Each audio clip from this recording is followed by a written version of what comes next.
Um, so my chosen title is Lead Us Not Into Temptation, the Lord's Prayer and the Politics of Not Making Things Worse. It's delightful to be here this evening. There are one or two familiar faces on the screen looking back at me, which is always nice. And everybody else looks incredibly friendly. So I'm hoping that that will be how we proceed. I have a presentation without the interruption of PowerPoint. You'll be pleased to hear. So I'm going to tell some stories. I'm going to reflect on particularly this idea of not being led into the temptation to make things worse. And I am speaking in terms of my work and experience with Peaceful Borders, a project that works among refugees both in London and the southeast, and in Calais and northern France. So let me tell you a couple of stories to lead us into our topic.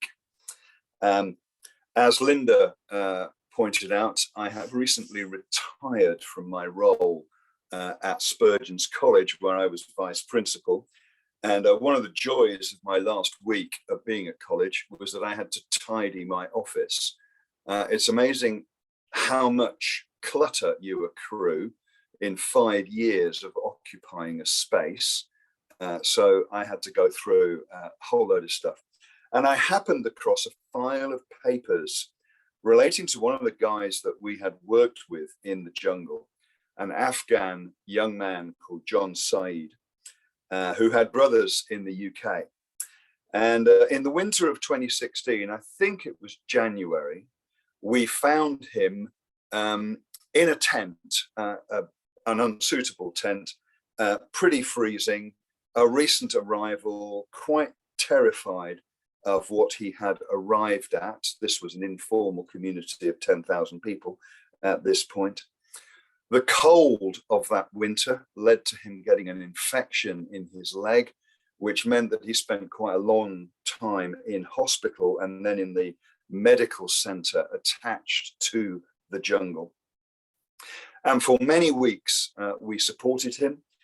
For many weeks, we encouraged him and visited him, and we gave him games, and we set him up with internet so he could play video games online while he was alone in hospital.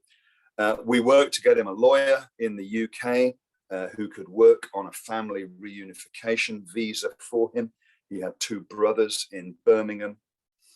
And all through this, we were resisting the temptation not just to give up and think this is never, ever going to happen. This was a long journey to a moment of reconciliation. 7 months from the jungle hospital to a brother's embrace at St Pancras Station, sometime in early September 2016. And then, of course, the temptation was that we shout this from the rooftops to anybody who will listen, to anybody who would pay attention to it. Those are both temptations that I will come back to. Then in around September 2016, we met a young man called Hadi. He's Iranian. He too had recently arrived. He was acutely vulnerable, 15 years old, nursing wounds from a Hungarian prison. We took him to our safe house and we tried to get him a seat on the last bus to England as the camp was being cleared and as the British were taking some particularly young people. We tried to get him a seat on that bus. And I was able to be in the party that welcomed him to Luna House in Croydon and to sit in on an immensely hostile interview that he had with an immigration official who I can only think got out of bed on the wrong side that morning. He refused him an interpreter, which was immediately an infringement of his rights. So had he been refused access, we would have appealed it that afternoon. He was, however, admitted to the system, and put with an amazing foster family in Watford, who really gave him a home that he could settle in. And then on the South Bank, on London's South Bank, we celebrated his 16th birthday with a cake and candles. And this was the first birthday party he had ever been to.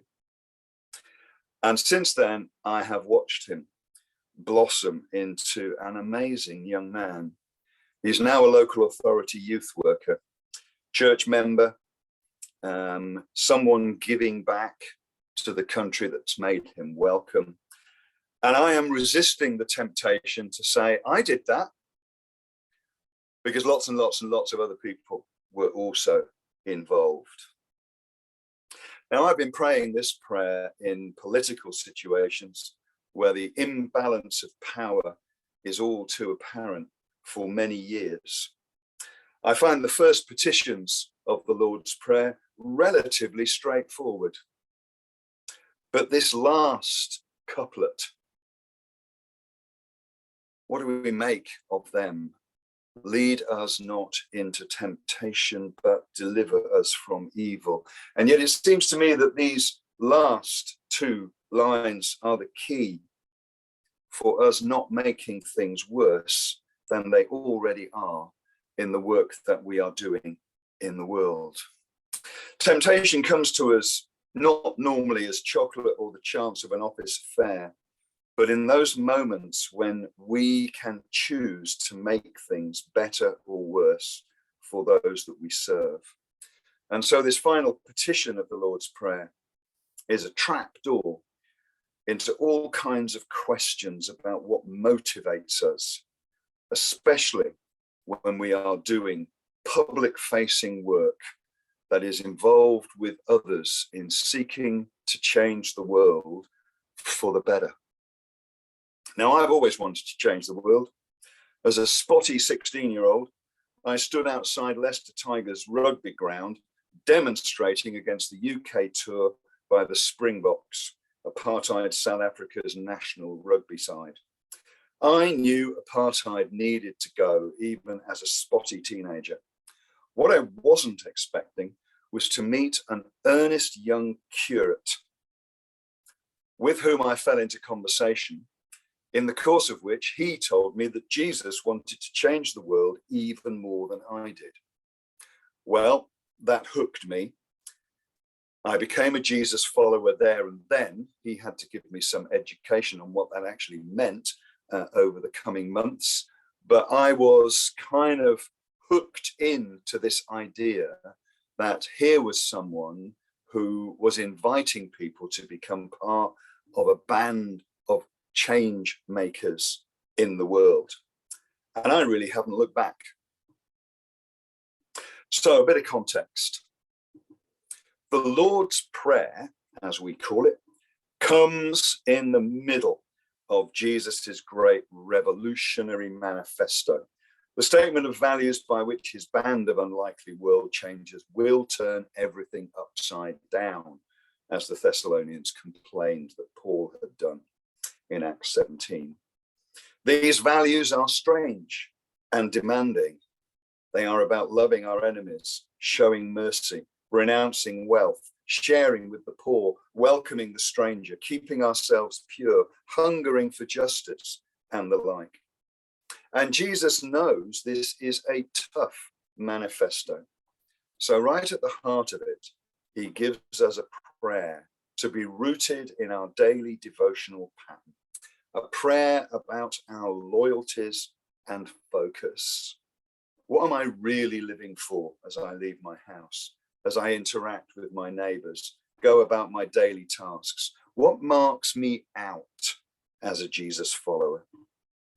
Glenn Stassen, in his reflections on the Sermon on the Mount, and particularly on the Lord's Prayer in the Sermon on the Mount, says this: are the 7 petitions of Jesus's prayer coming in the middle of the Sermon on the Mount the organizing center of the whole sermon?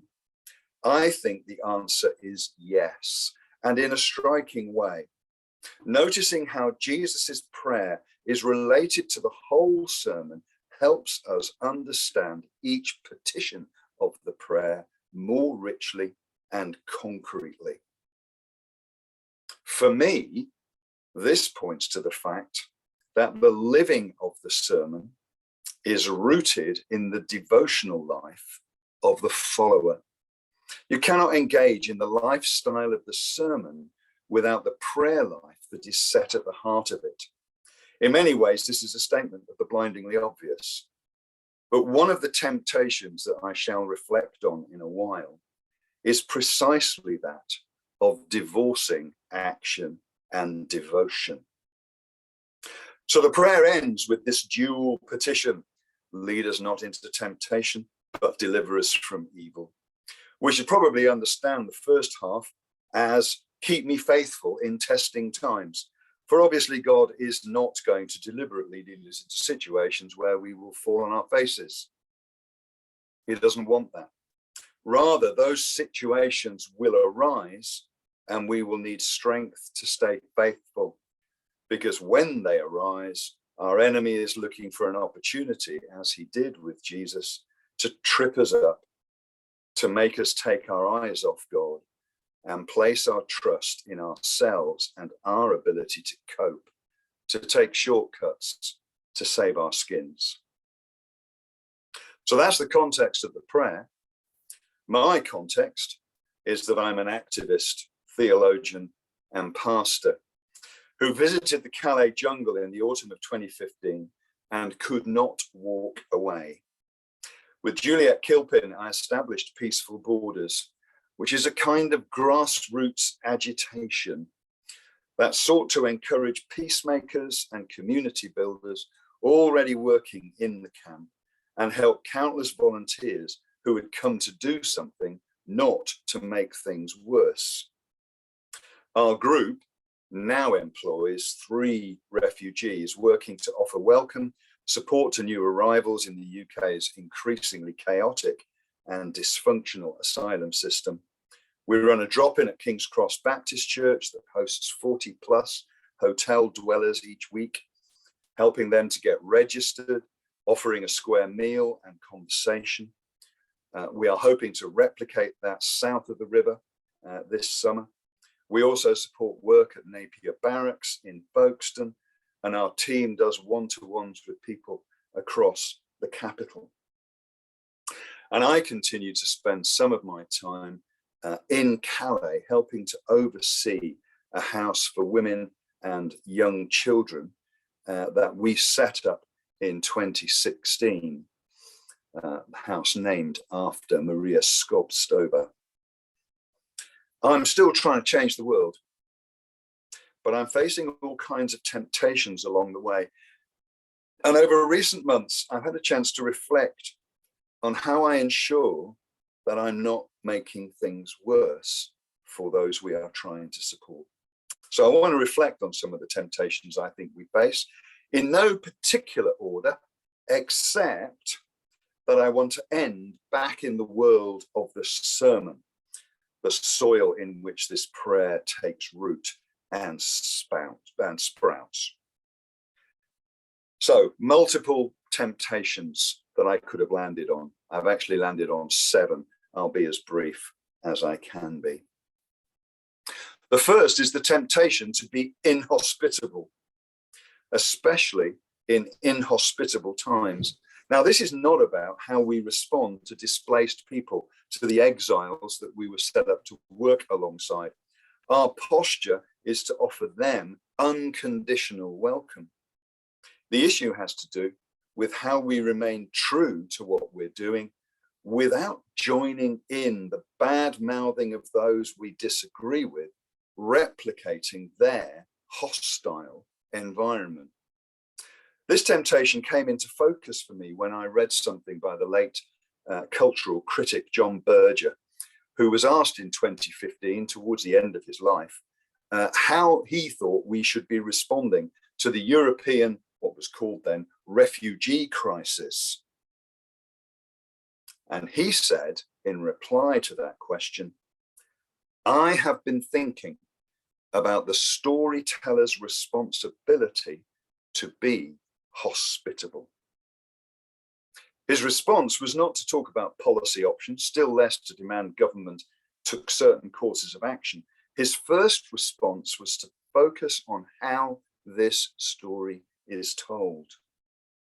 There is always the temptation to tell this story stridently, in a way that captures headlines, opens people's tear ducts, swiftly followed, hopefully, by their wallets, and aggressively meets the hostility of those clamoring for harsher policy responses by othering language. Exiles quickly become commodities in a project that I am running. And this is happening because I have fallen for the temptation to ape the ugly rhetoric of a government system that is hostile to those we are working with. In the 70s, Berger wrote a remarkable book called A Seventh Man, which he documented the arrival of migrant workers from the global south, mainly from Turkey into Western Europe and mainly Germany. And he spoke of how the book was received by those in the countries where the migrants had come from. It was received, he said, quote, as a little book of stories, a sequence of lived moments, such as one finds in a family photo album. Here were vignettes that told a simple story without judgment, without an attempt to lead the response expected of the hearer. The hospitable storyteller as a label resonated with me as a description of what I had been attempting to do in the jungle and in everything I'd done with Peaceful Borders ever since. Berger gave me a label so that what I was doing seemed to make sense. I was listening, because that's part of the reason why we went in the first place, but I was also relaying what I heard, telling stories to those I had met, to people who had not met them, in a way that helped them to gain an empathetic hearing. And so on one dull evening, returning from the camp, having visited John Said in hospital, I was pulled over by the border force at the tunnel entrance who wanted to search my car. They always did. I fell into conversation with an officer about my day. He lamented the fact that I could not bring John, who by this time had been told that he could come to Britain. He had a family reunification visa pending. This border force official lamented that I couldn't bring him to the terminal where he or one of his colleagues could process the paperwork and usher him into the new life. He lamented the fact that a hostile environment forced him to be an agent of hostility when his heart craved to do the opposite. And part of being a hospitable storyteller is telling his story, as well as the story of the countless exiles that we have worked with. Secondly, allied to this temptation is the temptation to become cynical in a system that seems designed to frustrate and belittle people. In our work with those who've been warehoused in hotels, we come into contact with a group called Migrant Help. After spending over an hour on the phone with somebody from Migrant Help, trying to secure answers to some very straightforward questions, it is hard to resist the temptation to ask whether this organization is ironically named. Someone, for example, has been told that they have leave to remain, but cannot get confirmation of that and have not received the relevant communication from the Home Office. Migrant Help can neither offer the confirmation sought nor give us contact information of those who might be able to help. Can you give us a Home Office number? No, we can't give you that information. At the end of this hour's worth of non-communication, we did ask slightly exasperatedly, so what are you for? After which there was a long pause and a slight titter on the other end of the phone. And then the woman said, "We are here to help." Becoming cynical is an ever-present temptation. This does not mean that from time to time we don't go outside and scream our frustration to the heavens. But we do need to work hard at not becoming as cynical as the system that has reduced our friends to commodities to be traded with Rwanda or warehoused in London. Cynicism is a loss of what we are called to be by the sermon that surrounds this prayer that we pray. Thirdly, there is the ever-present temptation to try to run other people's lives. When does watching over one another in love become leering over another's shoulder in order to correct? And sometimes we have noticed other organizations who are just denying the agency of the exiles that they are working with by forcing them to stand in line, take this, do that, whatever. But I wonder sometimes whether this is also a temptation that we succumb to. It is so much easier to tell somebody who comes looking for help what it is that they must do. Now, this is a complex temptation. It centers on the nature of our presence and our activity, and we will come back to it because somewhere in the prayer is a commitment to something that looks like an agenda. Fourthly, there's the temptation to play it safe, to stick with our known ways of operating for fear of making things worse or for fear of looking foolish. And so this is the temptation sometimes just to sit on our hands. There is often wisdom in sitting things out for a while to see what's actually going on. Too much work with exiles and asylum seekers seems to be run on the "I must do something to make it better" principle of people blundering in with great intentions, but not really knowing what is happening and what would really help. But sitting things out is too often an excuse for inaction. We are like rabbits in the headlights of an oncoming emergency, paralyzed by indecision while people suffer. This is the response of those in a privileged position, of not having been displaced, of not needing to seek refuge. We urge patience until the whole situation becomes clear. It is a temptation that the church all too frequently finds itself gripped by.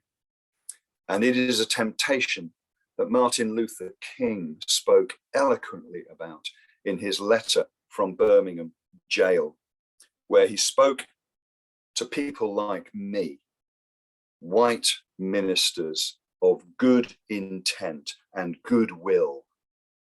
And he said to them, "While confined here in Birmingham City Jail, I came across your recent statement calling my present activities unwise and untimely.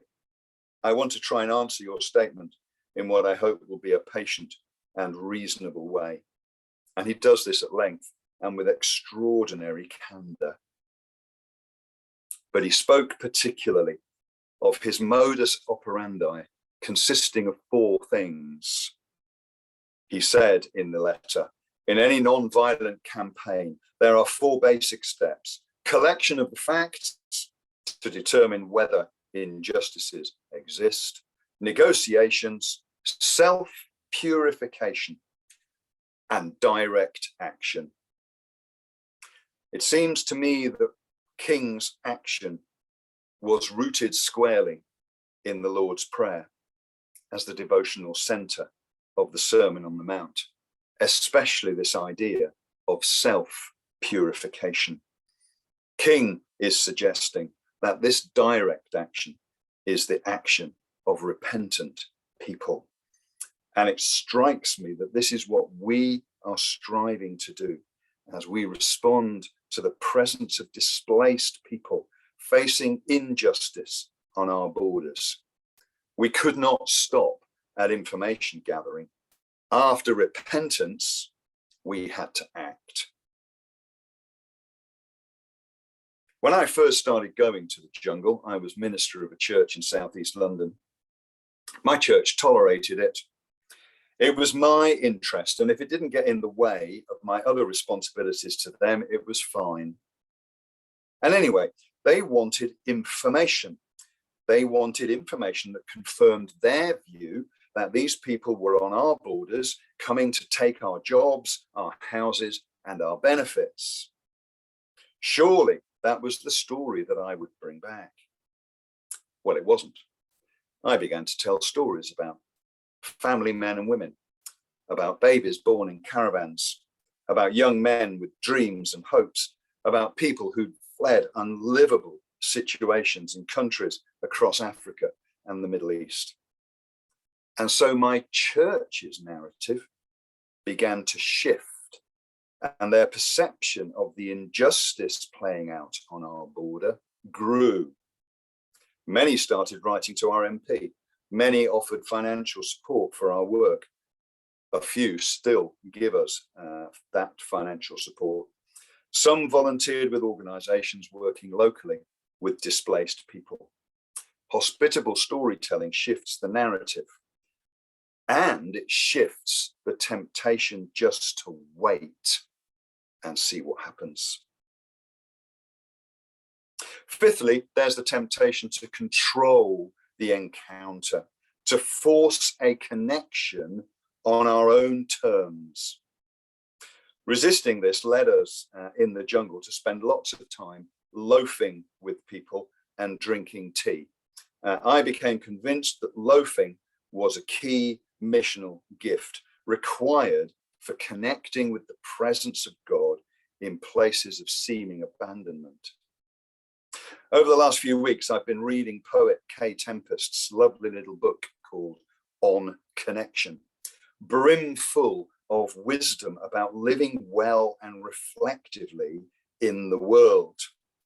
They talk about how connection in a performance comes about in a way that I think is very helpful for resisting the temptation to control every encounter, every connection. They talk about the hours of learning the craft, in their case, the writing and performing of poetry and drama. They are a supreme storyteller. They can switch on the craft as they walk out onto the stage, but they cannot switch on the connection that might or might not be made. And they comment, sometimes it happens. I felt the connection countless times, but I don't create it. I don't know why. Sometimes I'm connected and other times I'm not. All I know is that it's collaborative, communal, that it takes a whole room or it takes none of us.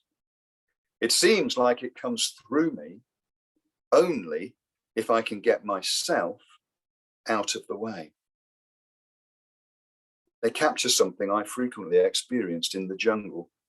We knew our craft as community builders and peacemakers, and we were confident that the connection could happen if we turned up prepared to do our thing. Juliet always talked about serendipitous moments, unplanned encounters and conversations that suddenly led to deep connection. I tended to talk in terms of the jesting God, haunting the spaces between people in the camp. It seems to me it amounted to the same thing. But I do wonder whether I have encountered it since. Back on my own turf, where I know how the rules work, and where the exiles seeking our support do not, I need to resist the temptation to think that I can control the connection that will happen. I do need to get out of the way and trust that God will be at work in the mystery of the encounter. Sixthly, there is the temptation to be showy, to post lots of social media, stories of success and good practice that will get us noticed. And for what reason? for the good of those that we serve, or our own reputation as the good guys? Recently, I was doing a presentation to students on activist spirituality at Spurgeon's College, which is an interesting place to do a presentation on activist spirituality. And one asked how I kept my ego out of all of this. And I thought, what an astute question. How do I resist the temptation to big myself up in what I'm doing, to show that I am someone, as if this work was about establishing my identity? Of course, there's pressure for a good narrative from the funding context in which we all operate. Donors want a success story. They want to know they are getting bang for their buck. Now, Peaceful Borders, we are truly blessed to have a number of donors who share our values and who are happy for us to do the work in the way we feel is right, with a kind of light touch accountability. But still, there is a lurking fear that we need to trumpet our successes to keep the funding taps on. Well, of course, the answer to this is the context in which the Lord's Prayer appears in Matthew chapter 6, in a whole section on the practice of our spirituality. And so that brings me to my seventh and final temptation. And it's this, that we divorce action from devotion. We go into this work because our faith propels us, but we work as ecumenically as possible because we are keen not to be seen to do anything that could be called out for proselytizing. Or to put it more bluntly, are we engaged in mission? Something I was constantly asked about going to and from the jungle. And the answer is, it's complicated. Ben Stassen says that the Jesus prayer is the organizing center of the sermon. And Stassen and Gushy, in their large book on ethics, point out that the prayer sits in the center of three triads of chapter 6 on almsgiving, praying, and fasting, each of which stresses the need for not drawing attention to ourselves, because our reward is the doing that God sees, not the public parading of our virtue.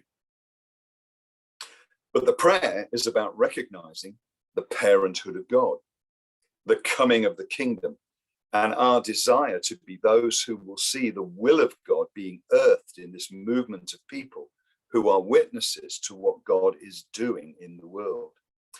And if we divorce action from devotion, then the work we do risks being good, but not a witness to the God whose kingdom is coming.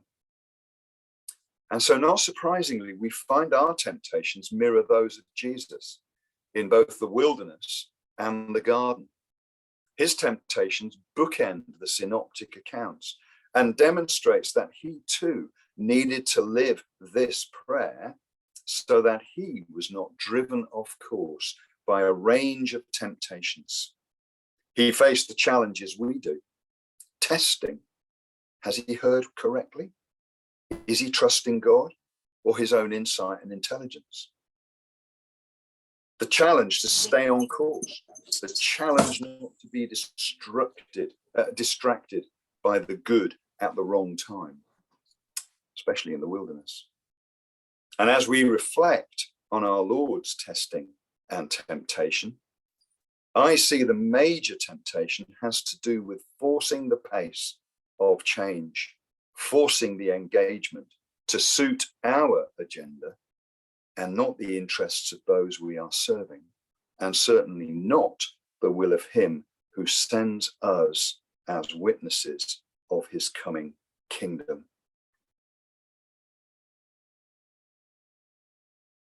Walter Wink says that we can do nothing in the world without prayer.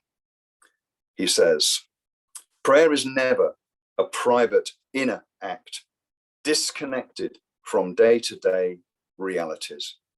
It is rather the interior battlefield where the decisive victory is won before the engagement in the outer world is even possible.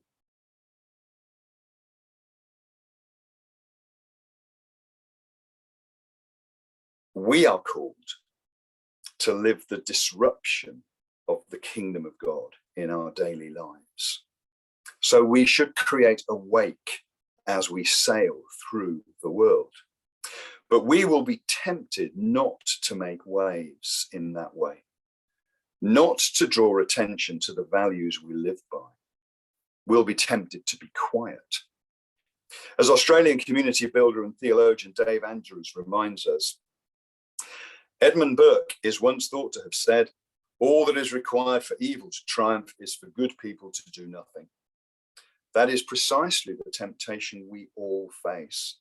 The temptation to do nothing, to withdraw, to take it easy, to turn on the television, to make cynical comments about the state of the world and do nothing. These are the temptations that we face in the work that we are doing. The temptation to make things worse rather than better. And I wonder if John, Said and Hadi were marking this paper, and after all, they are the only ones whose assessment really counts, what would they say? My hope is that they'd say, I had not made things worse. And so I'll be walking into our King's Cross drop-in next Tuesday, praying each of the petitions of this great prayer as I limp from the bus stop to the front door, being greeted by the smiling faces of people in great need. And I will be asking God, help me not to screw this up by being distracted from your call. Help me not to make things worse. Thank you.